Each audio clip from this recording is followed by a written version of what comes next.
Carry करने के लिए गाड़ियां भी आपने जी, इंतजाम किए हुए हैं? हमारे पास पर्याप्त मात्रा में वैक्सीन वैन है जो स्टेट से संभाग मुख्यालय, संभाग से ब्लॉक और जिले तक वैक्सीन का परिवहन कर सकती है। ठीक है।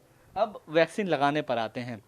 कौन कौन से वो कर्मचारी होंगे जो वैक्सीन लगाने का काम करेंगे? कहाँ कहाँ पर ये लगाई जाएगी? और क्या कोई टारगेट सेट किया है प्रति एएनएम या प्रति कर्मचारी कितने वैक्सीन लगाए जा सकते हैं? देखिए, हम लोग के पास बहुत अच्छा अनुभव है मीज़ल्स रूबेला अभियान का। पिछले साल जनवरी से मार्च सिर्फ 7 हफ्ते के भीतर हमने लगभग 2.5 करोड़ बच्चों का टीकाकरण किया था और उसके लिए हमने एक सूक्ष्म कार्य योजना बनाई थी। वो आज हमें बहुत मददगार हो रही है। सूक्ष्म कार्य योजना थी कि हमारी जितनी भी शासकीय संस्थाएं हैं, चाहे वो जिला अस्पताल हो, मेडिकल कॉलेज हो, सीएससी, पीएचसी, सिविल हॉस्पिटल और यूपीएससी, सबको हमने टीकाकरण केंद्र के रूप में स्थापित किया था। वो माइक्रो प्लान ऑलरेडी हमारे पास है। हमारे पास वो भी प्रशिक्षित अमला है जिसने इतनी तादाद में टीके लगाए थे। बहुत अनुभवी हैं, बहुत मोटिवेटेड हमारा वर्कफोर्स है। और अतिरिक्त जो मैन पावर हमने, जैसे आपको जिक्र किया कि उसमें हम लोग ने अतिरिक्त मैन पावर को भी प्रशिक्षित करके तैयार कर रहे हैं। ठीक है। एक कर्मचारी या एक जो एएनएम होगी, वो पूरे दिन में कितना टारगेट उसका रहेगा टीकाकरण का? देखिए, कोविड को देखते देखते हुए हम लोगों ने पूरी एहतियात रखी है। एसएमएस, एसएमएस का मतलब होता है कि हमारा सैनिटाइजेशन, हाथ धोने की व्यवस्था हो, इसके बाद मास्क का उपयोग हो और सोशल डिस्टेंसिंग। इन एसएमएस को ध्यान में रखते हुए हम लोग करीब 60-70 लोगों का टीकाकरण एक दिन में करेंगे। एक एक व्यक्ति का? 9 बजे से 4 बजे जो हमारा टाइम होता है टीकाकरण का, चाहे वो पल्स पोलियो अभियान हो चाहे नियमित टीकाकरण, 9 से 4 का हमारा समय होता है। तो उस दौरान हम लोग को देखना होगा कि हम लोग नियमित रूप से एक एक घंटे में कौन कौन को आना है, ये भी हम लोग निश्चित करेंगे।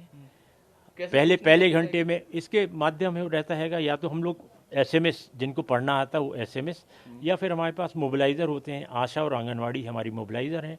उनको मालूम होता है कि आज किन किन लोगों को, हमारे हितग्राही हैं जिनको टीकाकरण करने आना है, और कौन कौन से घंटे में आना है, यह भी उनको जानकारी होती है। ठीक है। ट्रेनिंग्स आपने कंप्लीट की हुई हैं इसको लेकर के? जितने भी आपके वर्कर्स हैं, उनकी ट्रेनिंग्स कहाँ तक हो चुकी हैं? अ, हमने राष्ट्रीय स्तर से हमारे जो प्रशिक्षक थे, पूना के हमारा जो दल है, वहाँ से हमने जितने भी कोल्ड चेन टेक्नीशियन से, हर ज़िले में एक होता है लगभग, तो उनका प्रशिक्षण कर दिया गया है। इसके बाद हमारे 1200 फोकल पॉइंट हैं जहाँ की हमारे आईएलआर और डीप फ्रीजर हैं, और उसकी देखरेख के लिए कोल्ड चेन हैंडलर होता है। इसका भी राष्ट्रीय प्रशिक्षकों द्वारा कल ही हमने पूरा 1500 लोगों का प्रशिक्षण पूर्ण कर लिया गया है। और इस प्रशिक्षण की ब्यूटी ये थी कि सेल्फ जनरेटेड सर्टिफिकेट सिस्टम रखा था, जिनको 100% टीकाकरण हो जाए, वो आंसर करते हैं तो उनको ऑटोमेटिक जनरेट होता है। तो बहुत क्वालिटी प्रशिक्षण के साथ हमारी तैयारी है। ठीक है। कितना डोज इस्तेमाल होगा? और जो हम देख रहे हैं कि अलग अलग कंपनियां दुनिया भर की अपने अपने दावे कर रही हैं, तो कैसे इंजेक्शन लगाएंगे? कितना डोज होगा? कितनी बार लगाया जाएगा? इसको लेकर के कोई पहले से तैयारी कर रखी है आपने? देखिए, ये डिपेंड करेगा कि किस कंपनी की और किस रूट से वो वैक्सीन देना है। अभी जो वर्तमान में विश्व स्तर पे जो वैक्सीन के बारे में चर्चा है, उसमें यह है कि 3 प्रकार के रूट हैं। एक होता है सबक्यूटेनियस, चमड़ी के माध्यम से 45 कोण पे लगाया जाता है। एक होता है इंट्राडर्मल, 15 के कोण पे बाएं कंधे पे लगाया जाता है। और एक होता है इंट्रामस्कुलर, डीप मस्कुलर। तो जिस भी प्रकार की हमारे पास वैक्सीन होगी, उस किस रूट से दिया जाना है, कितने डोज में दिया जाना है, उस वक्त हम लोग डिसाइड करेंगे। ठीक है। आपने लेकिन एक से ज्यादा डोज की भी तैयारी अपनी तरफ से कर रखी है? जी है, बिल्कुल। एक आखिरी सवाल, इसका जो डिस्पोज ऑफ होगा, यानी कि जो वेस्ट मैनेजमेंट होगा, वो किस तरह से कर रहे हैं? देखिए, मध्य प्रदेश शासन ने वेस्ट मैनेजमेंट को प्रमुखता से लिया है। हमारे प्रदेश में जो पॉल्यूशन कंट्रोल बोर्ड है, उसके अंतर्गत 16 चिन्हित एजेंसीज हैं।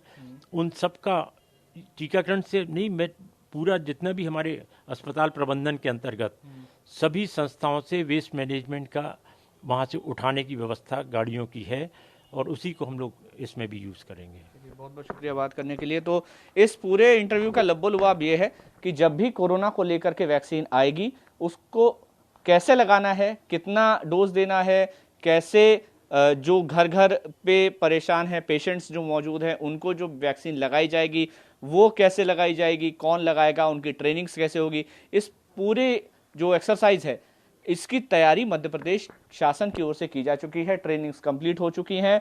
1.5 से 2 करोड़ वैक्सीन रखने का इंतजाम हो चुका है। कितना डोज लगाया जाएगा उसके हिसाब से तैयारियां हो चुकी हैं।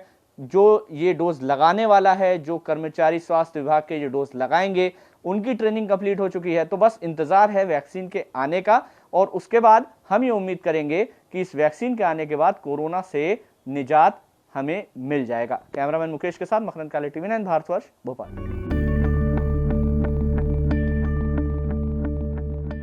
अड़ी सोमवार से शुक्रवार शाम 6 बजे सिर्फ TV9 भारतवर्ष पर।